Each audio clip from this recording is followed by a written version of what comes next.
Hi everyone, I hope you're all doing well and staying safe.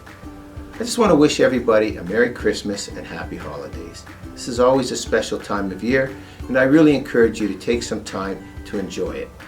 I know it's going to be a different time this year, but it doesn't mean that you still can't enjoy your family and friends and loved ones. It's going to be unique on how you do it, but please still take the time to do it. I also encourage you to watch some of the clips that we've added on here of our RWDI family. They're sharing some of their favorite recipes, and they're even sharing how they prepare them. It's a lot of fun, and I hope you enjoy it.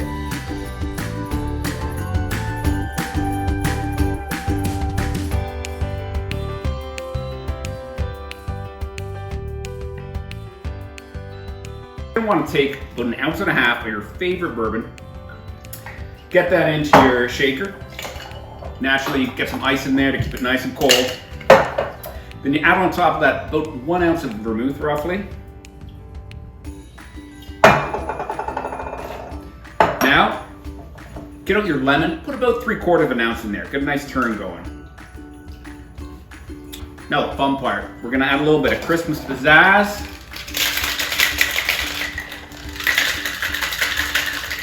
Add your favorite ginger beer, hopefully nice and spicy. A lot of ginger in there, about 3 ounces of it. Now take your most iconic glassware, put your strainer on, get it nice and flowing in. Naturally, top it off with a single lemon wedge, and of course, a sprig of mint.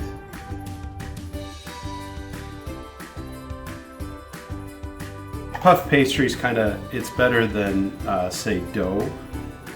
It's a little bit more, I would say, festive, especially for an appetizer.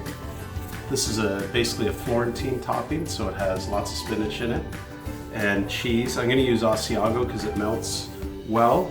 As my friends know in our Italian office, I prefer pecorino over Parmesan. It's superior. I don't think you can have enough cheese. Like anybody that doesn't like cheese, I honestly feel bad for you. Okay.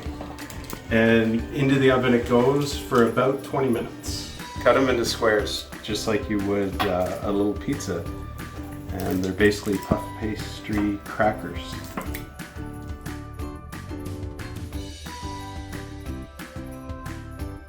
Classic Dutch delicacy or comfort food, boring cold. No one wants to watch me suffer through peeling potatoes. I have pre-peeled them. They're in the pan covered with water.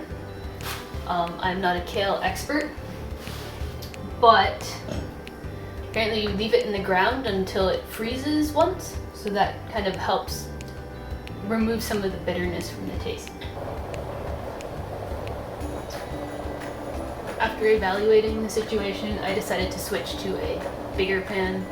The kale would probably fit in, but I don't think the sausage was going to. And rather than defrost half of it, slice it in half and throw it back in, this is probably the safer bet.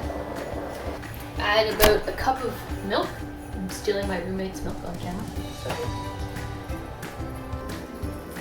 So how you kind of plate it will depend on your planned method of topping it. My personal favorite is mayonnaise.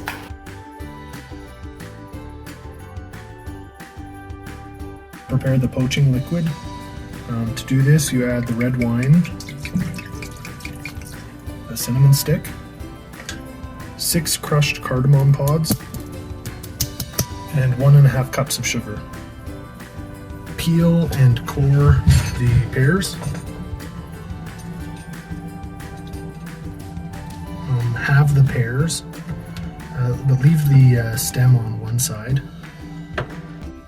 So after the pears have simmered for 30 minutes, they should be this nice red color and be tender to the touch. I just put them on a plate, and you want to let them cool down further to room temperature.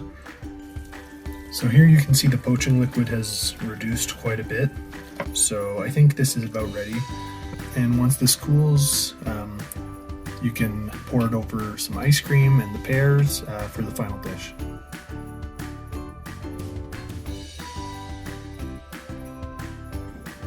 So today we're going to be making fruit salad tart, and I can't wait to eat it, and it's gonna be huge. combine the sugar and eggs.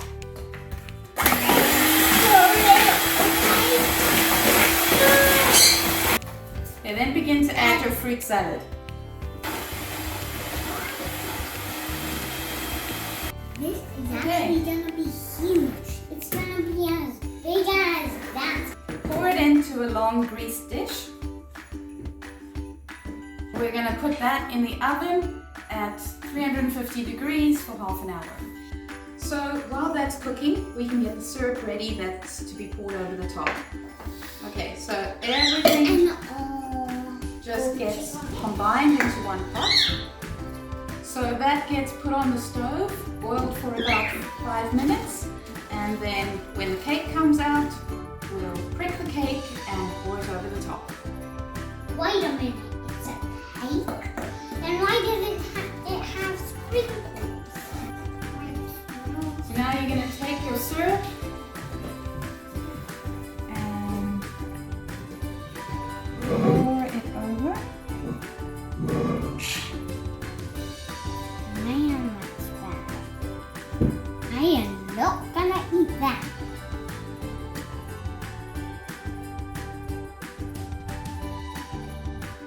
First of all, in a bowl, mix together 1/4 cup of unsalted butter, which is at room temperature, and then add in 3/4 cup of caster sugar. Mix these ingredients really well until you get a light and pale mixture. Once that is done, add in the egg, which is at room temperature, and mix till the batter is light and fluffy. Half a cup of buttermilk. Now add the first batch of dry ingredients and fold everything well. Once all the ingredients are combined together, add in the color. I've added around 10 drops of red food coloring. Now transfer the batter into the cupcake mold, and now I've preheated the oven for 10 minutes at 180 degrees Celsius. Mix together 200 grams of cream cheese and a 1/4 cup of unsalted butter, which are both at room temperature. Whisk until you get a smooth mixture. To that, add 1 cup of powdered sugar, and finally add in 1 teaspoon of vanilla essence. Your frosting is now ready. The cupcakes have baked for 20 minutes and they're now ready. Let it cool for 10 minutes, and after that you can frost your cupcakes. You can top it using cake crumbs or sprinkles as per your choice.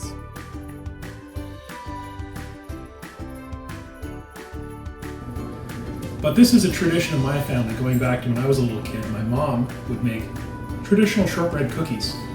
Now she would put little preserved cherries on top. I'm going to change things up a little bit and put some nice chocolate chips on top.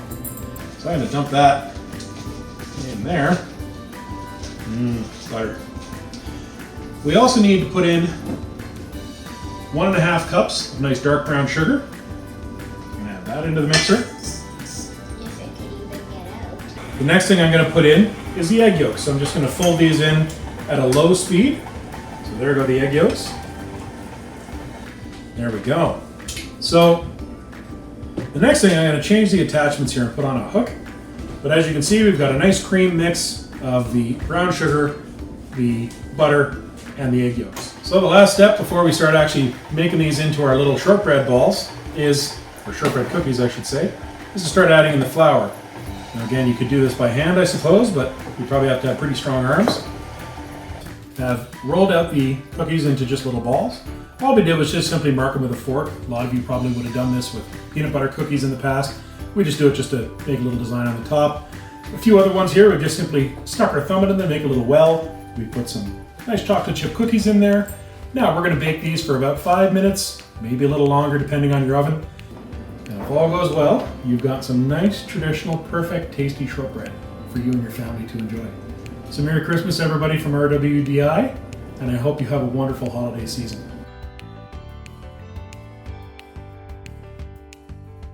Hello, welcome to the RWDI Festive greeting.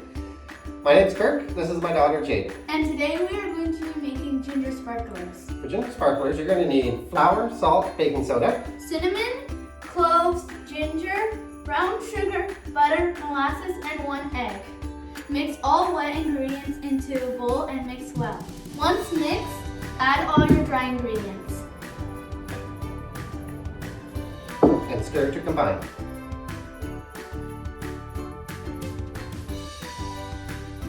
Once mixed, start rolling into a ball. Roll it with sugar. Place on the cookie sheet. Press lightly with a fork. And repeat.